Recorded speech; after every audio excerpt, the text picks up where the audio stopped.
All right, so let's begin this morning's Dharma talk and guided meditation. Before we start, if you could just settle into wherever you're sitting, whether it's in a chair or on the floor, just make your body really comfortable right now. You don't have to take a formal posture. I'm just going to be talking for a few minutes before we start, but just to get the mind and body in the same place.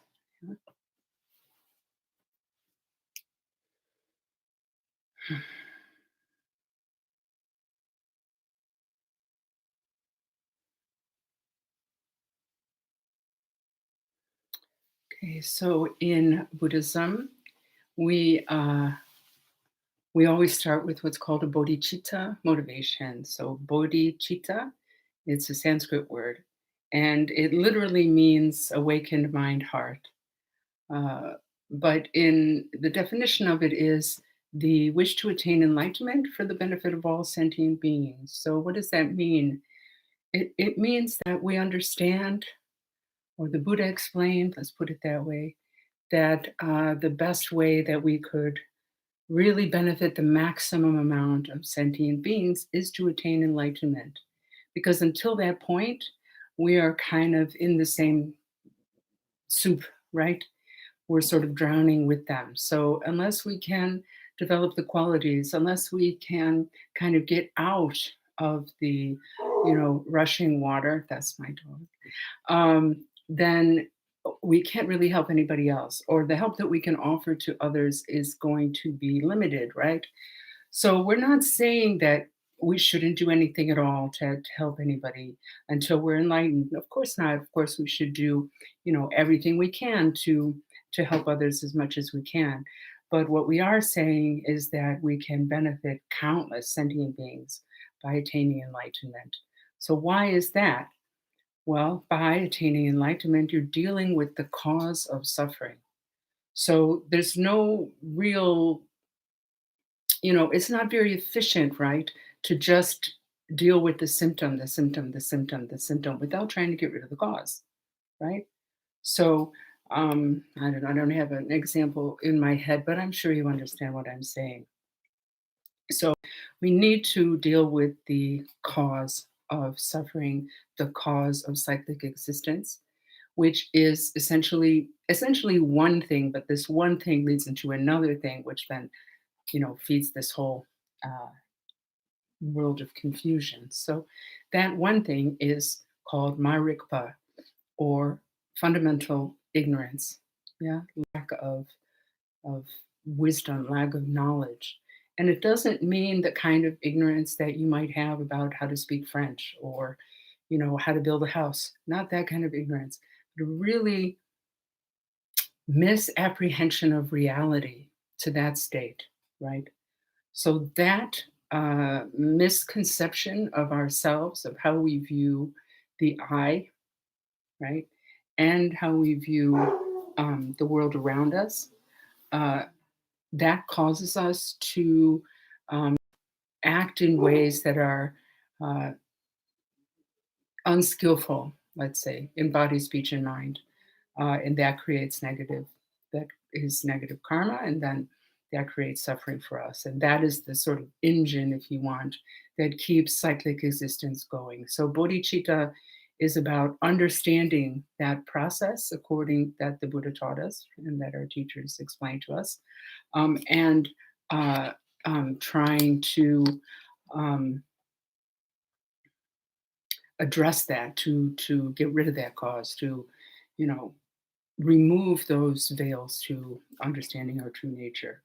So bodhicitta is sort of, I explained a lot for this one word, but essentially what we're trying to do is to expand our reason for practicing this morning so that it doesn't just concern us, right? So maybe we came to meditate this morning because, we're feeling a certain way. Maybe we're feeling fearful, or maybe, we just want to relax a little bit, or whatever reason. It's fine. It's a good reason, but we're just trying to sort of expand that so we can include all beings, not just ourselves, including ourselves, but not just ourselves. So I just, really invite you to do that in whatever way makes sense to you according to your own belief system. but at least to make the wish that the time we spent together this morning benefits not only ourselves, but all beings. Okay. Then I want to just mention for a brief moment our precious teachers.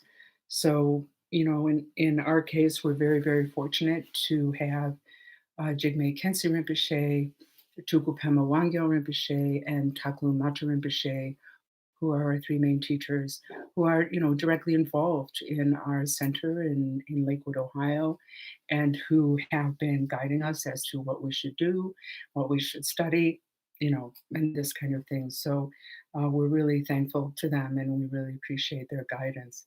But in general, to have these great beings, um, you know, as the as part of this unbroken chain of now back until the time of the Buddha is something very extraordinary and very, very precious.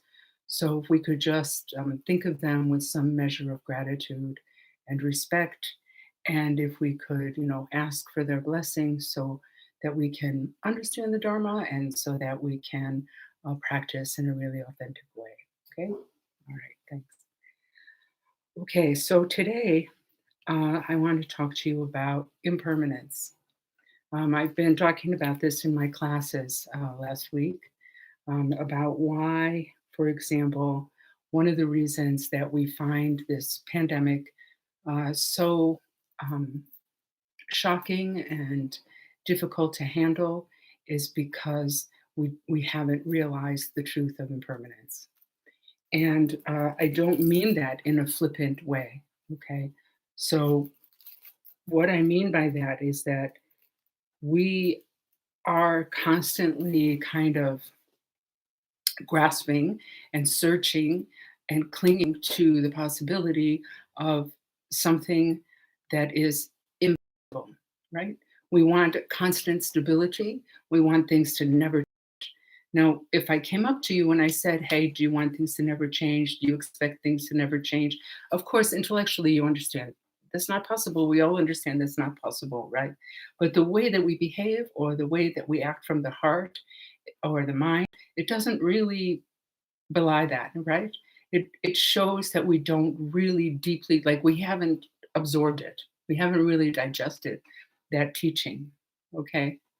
So so if we had digested that teaching, this pandemic would not have surprised us, which sounds so strange, doesn't it? Sounds really like, what are you talking? Why does it surprise us? Look at it from that point of view. Why? Because we expected things to remain the same. We expected things to remain more or less the same. We made plans far into the future.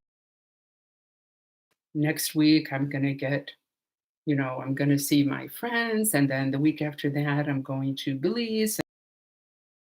Oh, I'm going to try for a I'm going to try for a promotion at work or something like that. We had all of our plans, and next year that, and the following year this, right? And suddenly, within a day or two, we are in quarantine, right?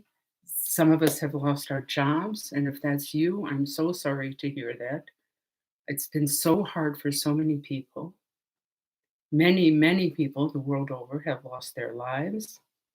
Many people right now are fighting for their lives, families grieving, people hurting because they can't be together. All of that, really turned on a dime.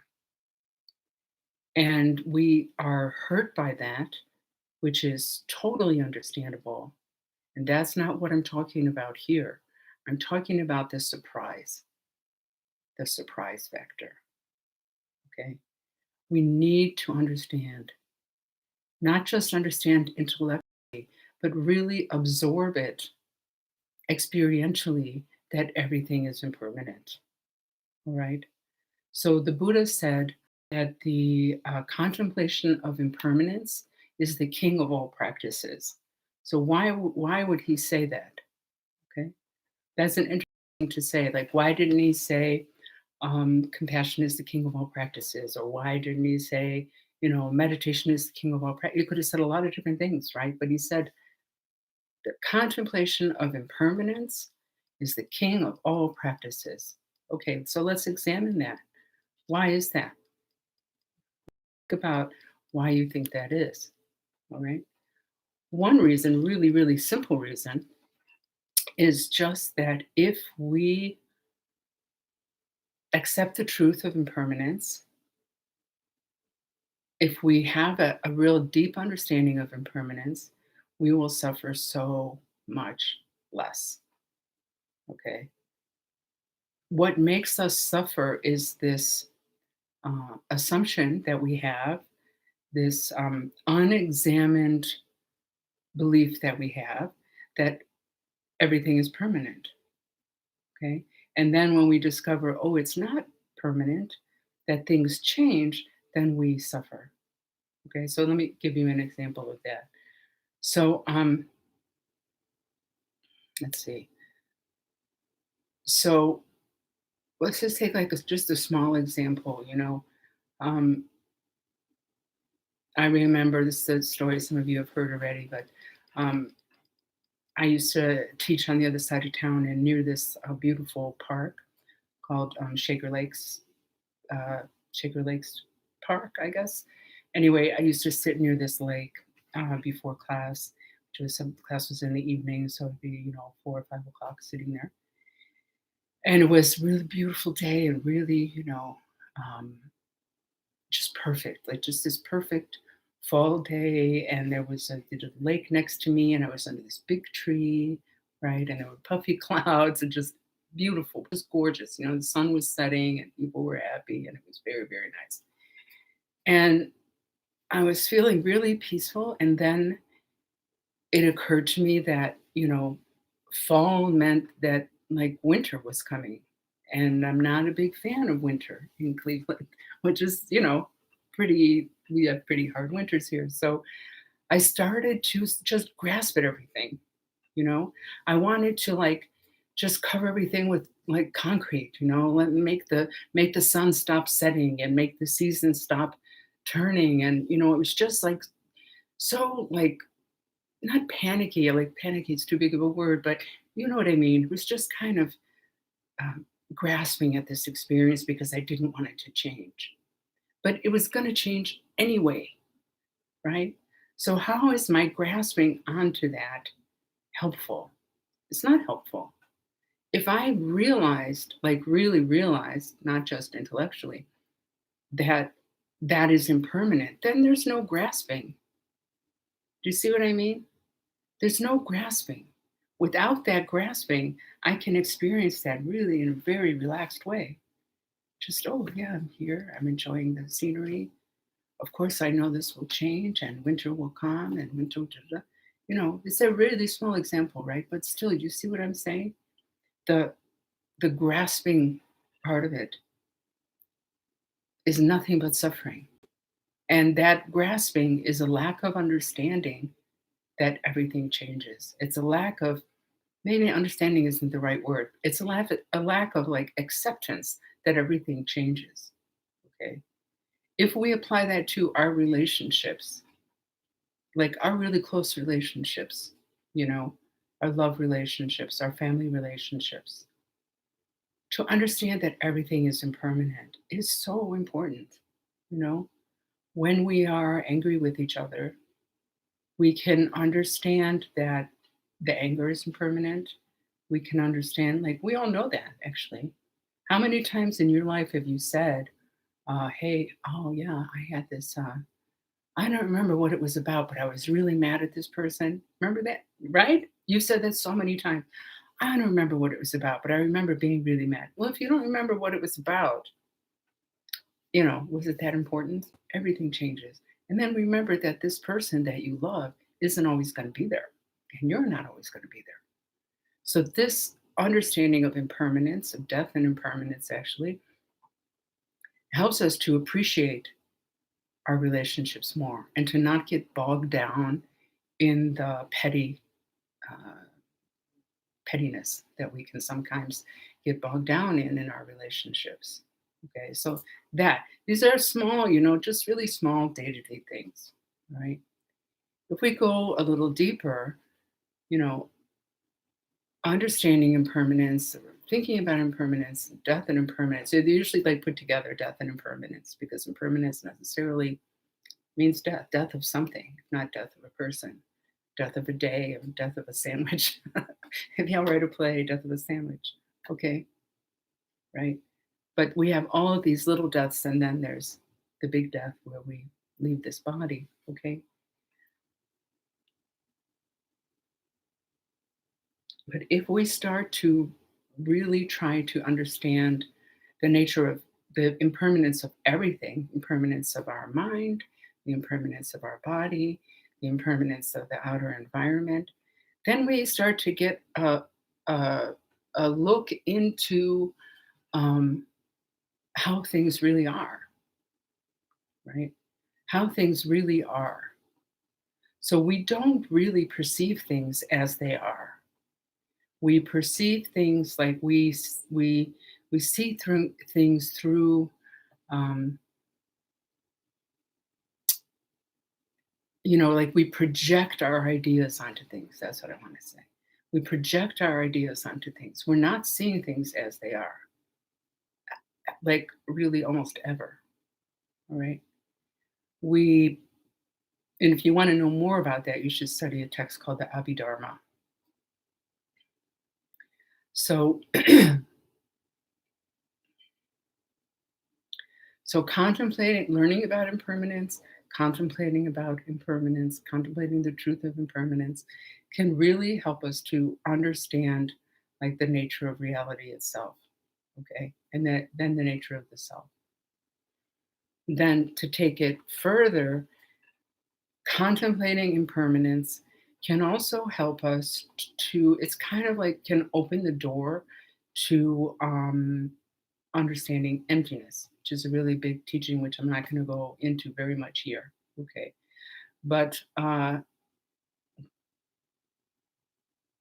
these labels that we put on things,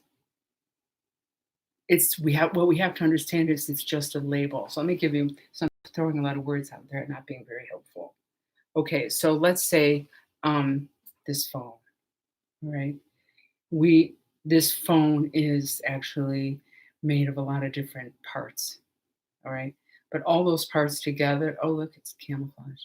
All those parts together, there's not one part I can point to and say this is the phone, right? This is the home button, this is the screen, this is the back, this is the case, this is the lens, right? All these different parts. And if I open it up, there's a lot more parts in there. And each of those parts is made of parts. And each of those parts is still made of parts, is still like molecules and atoms. And then quantum physics says this is mostly space and light. All right. I don't see any of that. I don't perceive any of that when I look at my phone. I just see phone. And I don't believe that it's impermanent. Okay. Or maybe believe is not the right word, but I haven't digested the fact that this is impermanent. All right. I know it's impermanent intellectually, but I haven't digested the fact that this is impermanent. How do I know that? Because if this broke, I would be upset and I would be surprised, right? If you picked up your phone and you saw the screen was broken, you would be surprised, right? You would be upset. Most people, anyway. Maybe some of you are great yogis, and that wouldn't happen to you. But for me, it would happen like that. What does that mean? We expected it to be permanent. We don't understand impermanence. Okay. So if we get impermanence from the start, then we're not so surprised. It's already broken, as one teacher in Thailand said. It's already broken. We know because we know it's impermanent, right? So then when it breaks, we're not freaking out. Okay? We get it. We understand this is impermanent. Same thing when we see our face in the mirror and we see, oh, there's another gray hair. Oh, there's another wrinkle. Oh, my neck looks bad, right? This is impermanence. What did we expect? That we're gonna look like we're 25 our entire life? Okay.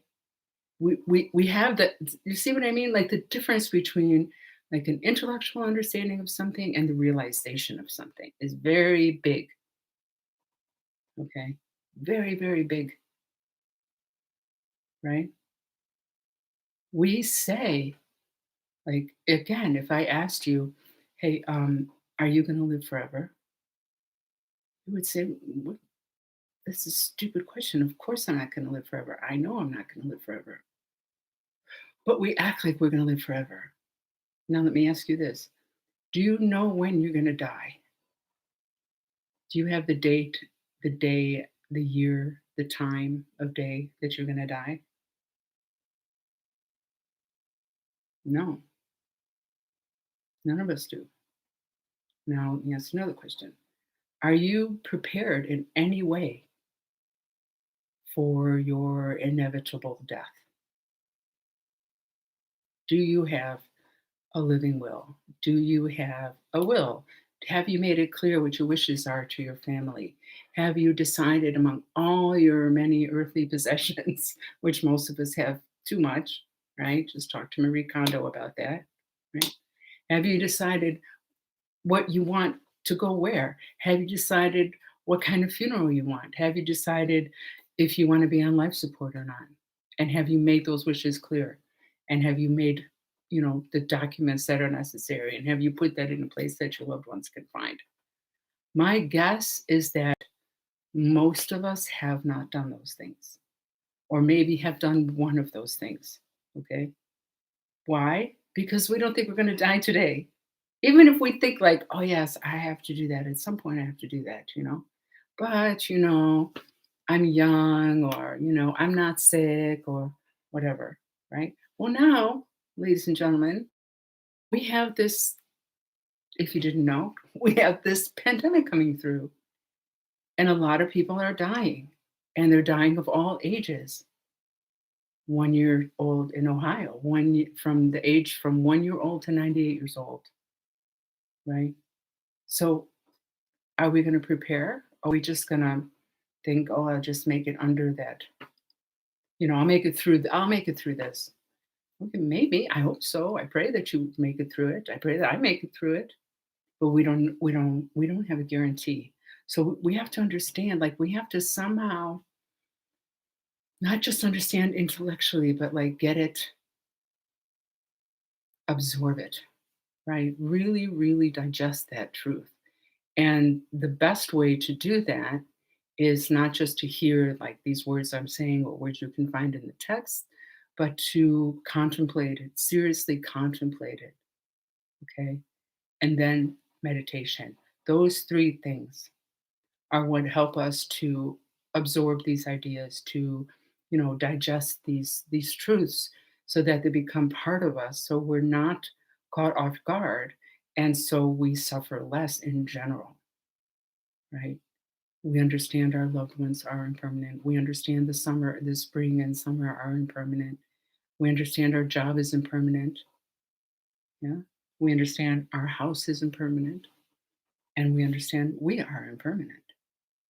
Once we get that kind of, in our system, then really we'll be much more able to handle anything that life throws at us. Right? Really simply because we're more in line with reality. Okay, because we're not needlessly fighting against reality, you see. Okay, so I'll give you another example. So my father died in 2003, and by that point I had already been studying and practicing for since 1988, so however many years that is, like 15 years, I guess. Okay. And I never saw myself as a great practitioner or anything like that, but I had done, some retreat. I had read a bunch of books. I had done a lot of studying and things like that. And just by having this in my head every day. There's something that we do every day, which is the four thoughts that turn the mind towards the Dharma. And one of those thoughts is impermanence and death. So when my father was dying, I was just like more ready for it. It's not that it didn't hurt. It hurt, it was painful, but I could keep my head. I could keep my seat like good head and shoulders. And because I could, um, because I wasn't, you know, drowning in uh, like resistance to this reality and emotional overload and all that kind of stuff, I could take care of everybody else. I could take care of him. I could take care of my mom. I could help organize my family, right? Just because my mind was a little more clear because I didn't have that, because was a little prepared for this inevitability, right? So, contemplating impermanence is something that is really helpful, and it's really easy to do. So, I encourage you to do that, on a regular basis. Uh, and you can make, like, if you're interested in studying various, Buddhist ideas, um, you can decide day to day or week to week, like what you want to focus on. Okay. So let's say you might want to take this week I'm going to focus on impermanence, you know? So I'm going to notice everything that's impermanent. Just that. Just notice. Notice the sun rising and setting. Notice the, grass getting, oh, the flowers, you know, you didn't have daffodils yesterday, and now you have daffodils. In a couple weeks, you're not going to have daffodils, you know? So just see that like daffodil now in your garden is a beautiful, yellow, gorgeous, fully alive daffodil. But don't forget that a few weeks ago it wasn't there at all. And then it grew, and now it's at its peak and it looks so beautiful. And then in a little while, it's going to die. It's going to die. So, what is that? Doesn't that make us appreciate the daffodil more as it is right now? Just like our loved ones. If we understand, I love this person so much, but I know that at some point we will not be together. They will die, or I will die, or something else will happen that we're not together anymore. Therefore, I'm going to appreciate them so much right now. All right? Okay. So let's do some. I want to do two types of meditation today. I want to do a just mindfulness of breathing practice. It's always good to start whatever kind of practice you're doing with that, just to get the mind kind of, grounded and settled. And then I want to do this contemplation of impermanence. This it's a analytical called Analytical Meditation, and it's from this book. You're just seeing it backwards. Anyway, it's called How to Meditate by Kathleen McDonald. So it's a really good book. She has lots of different meditations in here. Anyway, that's what it looks like. But uh, I recommend this book. It's nice. It would be cool if there was a, I don't know, maybe there is like a, I forgot what you call that, but like somebody reading to you books on tape sort of deal for this book. But I don't know if it exists or not, because then you could just have somebody guide you. But anyway, all right. So let's do some mindfulness of breathing practice. So I don't know who's here. I don't know who's practiced, who hasn't practiced. So I'll just explain it again. All right. So the essential point behind mindfulness of breathing practice is we are um, training our awareness, essentially. Okay. We're just trying to connect with our awareness as it is and notice when we're not aware, notice when we're distracted, and then bring the mind back. That's it. It's really easy. I mean, Not necessarily easy, but it's really simple. The idea is very, very simple. There's nothing fancy about it, okay? But it's really, really important. We can't do any of the other so-called higher practices without this practice of just bringing the mind into the present moment, all right? And it is so helpful for wisdom and for compassion and for a lot of different things, all right? I'm not gonna really go into too much of that now. But I really encourage you to do this practice every day if you're able to. If you want to, of course. If you don't want to, that's fine. But doing this practice daily can really help you, especially now when everybody's freaking out. You might feel a lot of anxiety right now. A lot of people are having a hard time sleeping and things like that. Doing this practice is great. Really, it rests your mind. It really rests your body. You can, like, you know, just be in the present moment. A lot of times, so the anxiety happens because we're kind of racing into the future, right? We have some kind of fantasy about the future. We just sort of collect, be in one place. Okay? So the way we do this practice is we take a posture, which I'll explain in a second, and then we try to bring our awareness to the sensation of the breath coming in and out of the nose. All right. And what we're doing with our mind is we're just letting our thoughts come and go. All right. So we're not trying to stop them, which a lot of people misunderstand.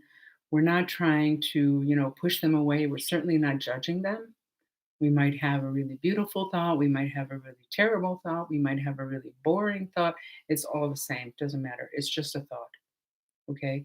So all we're trying to do is not chase after them. Just let them come and go. The analogy normally given is like clouds moving through a blue sky. Okay. So we just let them come and go and we keep the focus on the sensation of the breath. All right. Now I'll explain the posture. If you are sitting in a chair, you just want your feet flat on the floor. If you're sitting on the floor in a cushion, just have your feet crossed in whatever way is comfortable for you. Okay? Otherwise, all the instructions are the same. So you have three, in our tradition anyway, we have three different ways of uh, possibilities of holding for the hands, positions for the hands, either palms down on your knees, or just one on top of the other like that, but in your lap, or with your fingers on top of each other and your thumbs touching like that. Sorry for my wonky thumb, but that's how it is. Okay, in your lap like that. Okay, whichever is more comfortable for you. I like to put them on my legs. Arms relaxed. All right. So you're neither, you're not holding them in like this. You're not holding them out like that. Just relax. Main thing is your back is straight. All right. So make sure that it's straight but relaxed. Sorry, this chair is very noisy. All right. So then back of the neck is also straight. So that means your chin is going to be tucked in a little bit. Mouth is closed but relaxed. Tongue resting on the roof of the mouth. Breathing through the nose. Ideally, your eyes should be open and looking halfway down. So if you look straight ahead and then you just sort of lower your eyes halfway, that's a relaxed, lowered gaze. I know a lot of people aren't used to meditating like that, but according to our teachers, it's quite important to have the eyes open. So if you could please try that, that would be great. If you're not comfortable, that's totally fine. It's up to you. All right. So we'll hold the body like that because it really helps the mind in meditation. Okay. All right. So as I said, first just bring your attention to the breath, sensation of the breath coming in and out of the nose. You're going to be paying attention here, the end of your nose.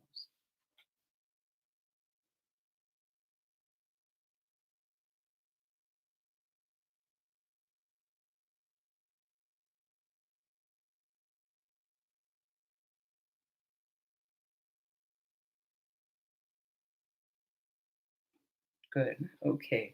Now I'm going to ring the gong to start and also to finish. Okay.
Just keep your awareness on that sensation in a very relaxed way, and also aware of whatever sounds are around you.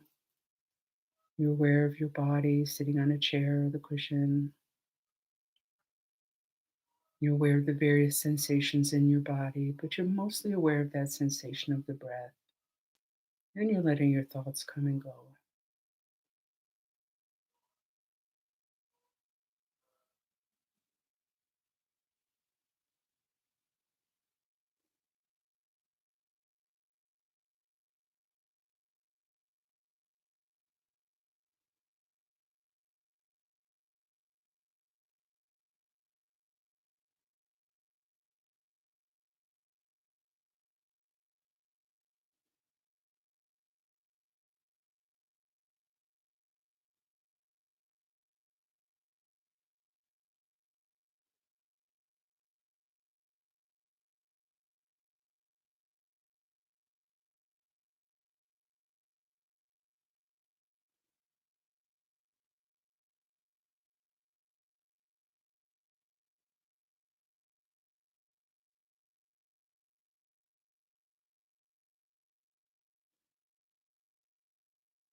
Bring your mind back to the breath, letting the thoughts come and go like clouds in the sky.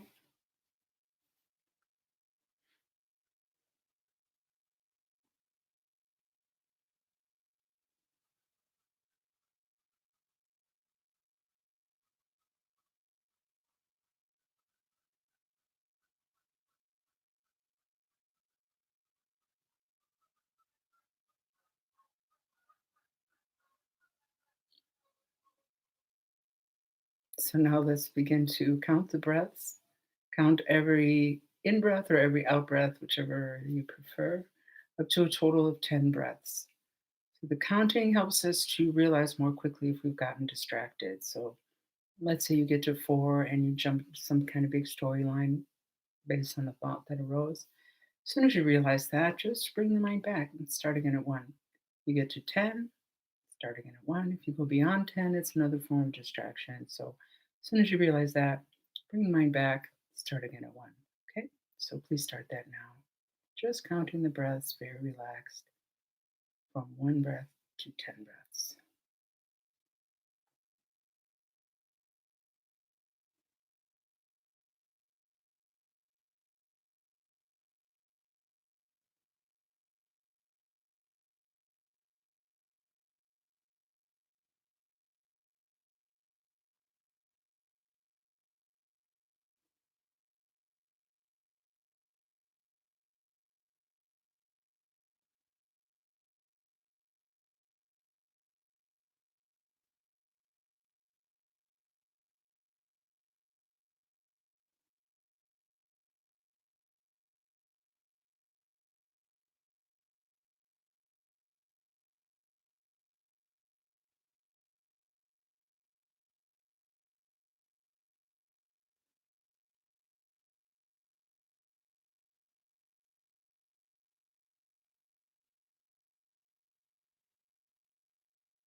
Your body should be as relaxed as possible while maintaining the posture.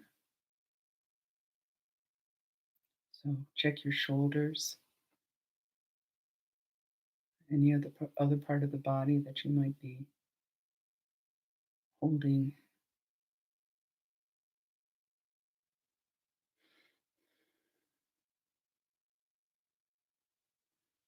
And your mind should also be as relaxed as possible while maintaining awareness of the breath. So let go of trying to accomplish something, stress, anxiety. All we have is the present moment.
Okay, thank you. All right, so now we are going to do an analytical meditation on permanence. So, as I said before, we're going to be using this text. So, if you want to just shake it out and kind of stretch for a second, that would be great.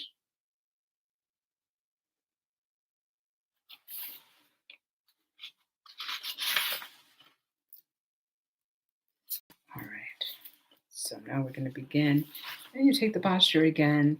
If you feel more comfortable closing your eyes in this kind of practice, it's fine.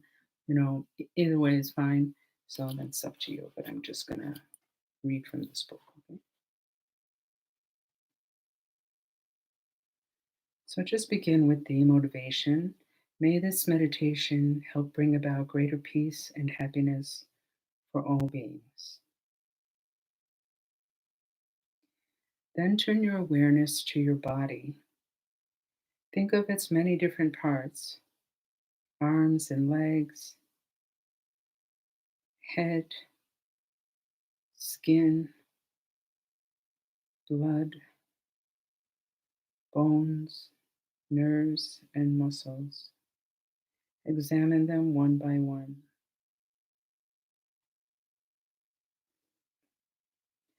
Contemplate the nature of these things, their substance, their texture, their shape and size.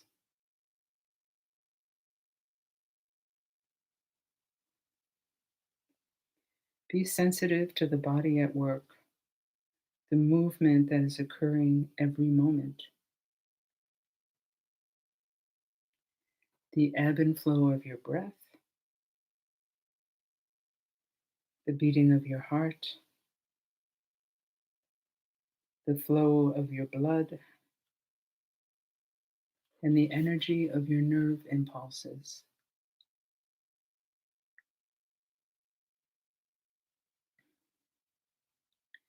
Be aware of your body at the even more subtle level of its cellular structure, that it is entirely composed of living cells coming into existence, moving about, reproducing, dying, and disintegrating.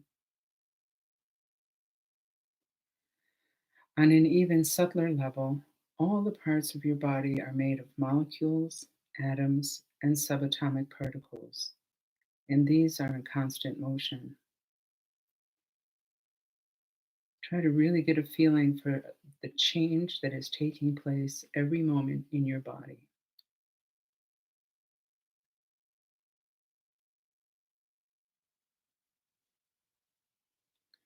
Now turn your attention to your mind.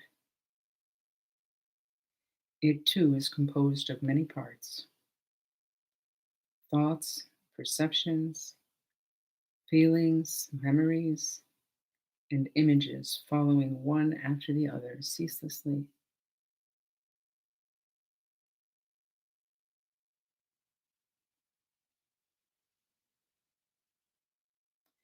Spend a few minutes simply observing the ever changing flow of experiences in your mind, like someone looking out of a window onto a busy street.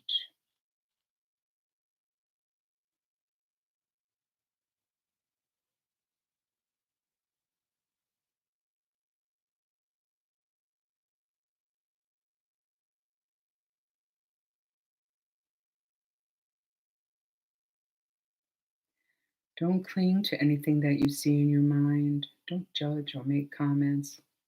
Just observe and try to get a sense of the impermanent, ever changing nature of your mind.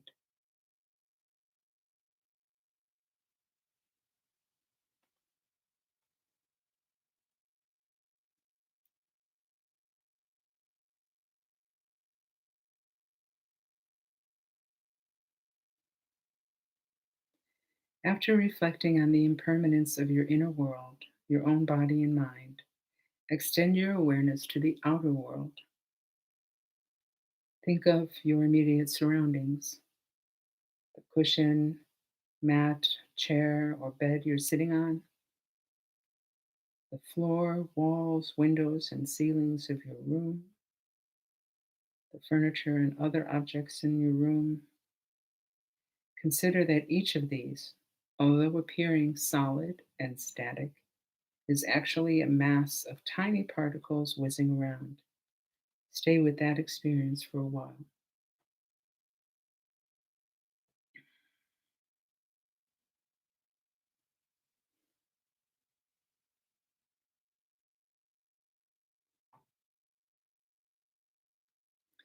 Then let your awareness travel further out, beyond the walls of your room. Think of other people. Their bodies and minds are also constantly changing, not staying the same for even one moment. The same is true of all living beings, like animals, birds, and insects. Think of all the inanimate objects in the world and in the universe: houses, buildings, roads, cars, trees, mountains, oceans, and rivers, the earth itself, the sun, moon, and stars. All of these things, being composed of atoms and other minute particles, are, are constantly changing every moment, every millisecond.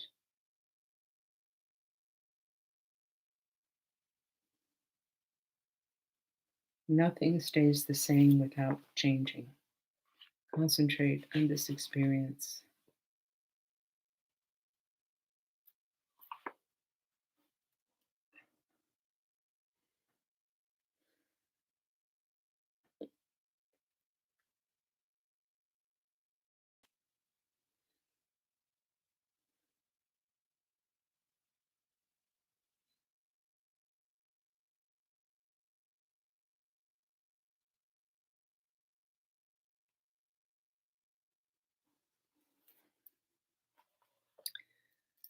Conclude the meditation with the thought that it is unrealistic and self defeating to cling to things as though they were permanent. Whatever is beautiful and pleasing will change and eventually disappear, so we can't expect it to give us lasting happiness. Also, whatever is unpleasant or disturbing won't last forever. It might even change for the better, so there's no need to be upset or to reject it.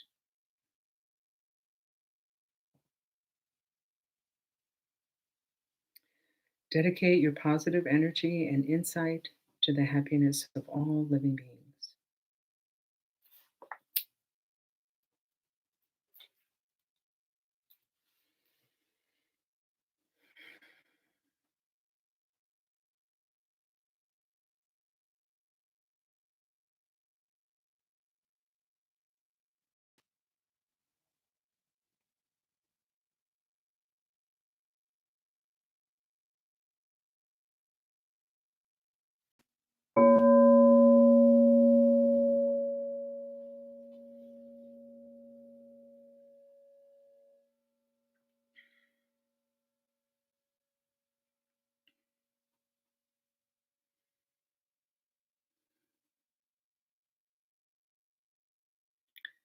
Okay.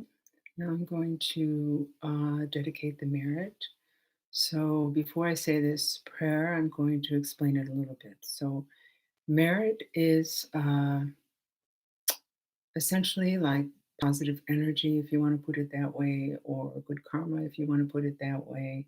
Um, the the point of dedicating the merit, like if we don't dedicate it, anything virtuous that we do, like practice, study the Dharma, um, help our parents, anything we do that's virtuous, because of the law of cause and effect, otherwise known as karma, will come back to us as some kind of happiness, which is great. There's nothing wrong with that. But if we dedicate the merit, essentially what we're doing is we are redirecting that energy outward so it can benefit all beings as well, not only ourselves, but including ourselves, but also all beings. So that's why we dedicate the merit. The other reason that we dedicate the merit is that, and then because good like positive merit can be destroyed by anger, for example. So, but if we dedicate it, it cannot be, it like seals the power of it, so it can't be destroyed. So that's another reason that we dedicate. So the first line of this prayer that I'm going to say is by this merit, may all attain omniscience. So omniscience is, in this case, is a synonym for full enlightenment. Then the second line is may you defeat the enemy, wrongdoing. So that's again the understanding of karma or the law of cause and effect, that it's our own like wrongdoing that over many lifetimes that causes a lot of problems for us. From the stormy waves of birth, old age, sickness, and death. So these four things are the four main streams of suffering in the human realm, according to the Buddha. So birth is sometimes people feel like, why is that in that list? Old age, sickness, death, we can understand, especially those of us who are older. This, suffering of old age becomes very clear past a certain age. So these we get, but why birth, right? Well, birth is considered in that, in those four because it's very painful and very dangerous for both the mother and the baby. Okay. And they go into great detail about that, about the all the different pains the mother experiences and all the different pains the baby experiences in the process of being born. Okay.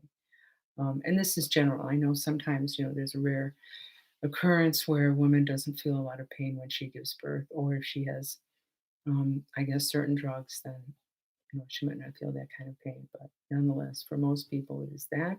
And it continues, unfortunately, to be quite a dangerous thing to give birth. So there's that on one hand. And then on the other hand, it means this who's ever being born is still in cyclic existence. So that's the other reason. So that's why that's there. Uh, from the ocean of cyclic existence, may I free all beings. That's the last line. So, ocean of cyclic existence. So, what is cyclic existence? It is this round of birth and death, and all these different forms that we have been on, according to the Buddha, since beginningless time. So that's why it's called cyclic existence. And in Sanskrit, the word is samsara, right? Just around and around and around and around. And we want to stop that, right? So, ocean, because it's very vast and deep. So, from the ocean of cyclic existence, may I free all beings. So, we start with the Bodhichitta motivation to benefit others, and we also end with the motivation to benefit others. So, those are the four lines in English. I'm going to say it once in English and once in Tibetan. Those of you who know it or have it in front of you, I think I'll start just posting it in the description, but it's not in the description right now. So if you have it and you want to join me, please do. By this merit, may all attain omniscience, may it defeat the enemy of wrongdoing.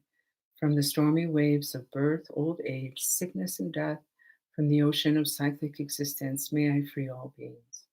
Sonam di tramche sikpani tubne nye pedranam pamche shing kegana chi bano trupayi sipe sole droa droa sho.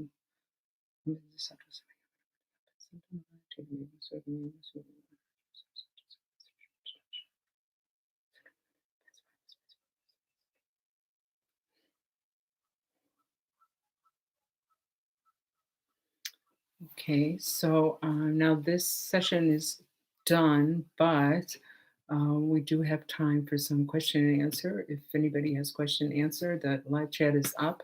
Hello, Jim. Nice to see you. Hello, Douglas. Hi, Timothy. Hi, Jay.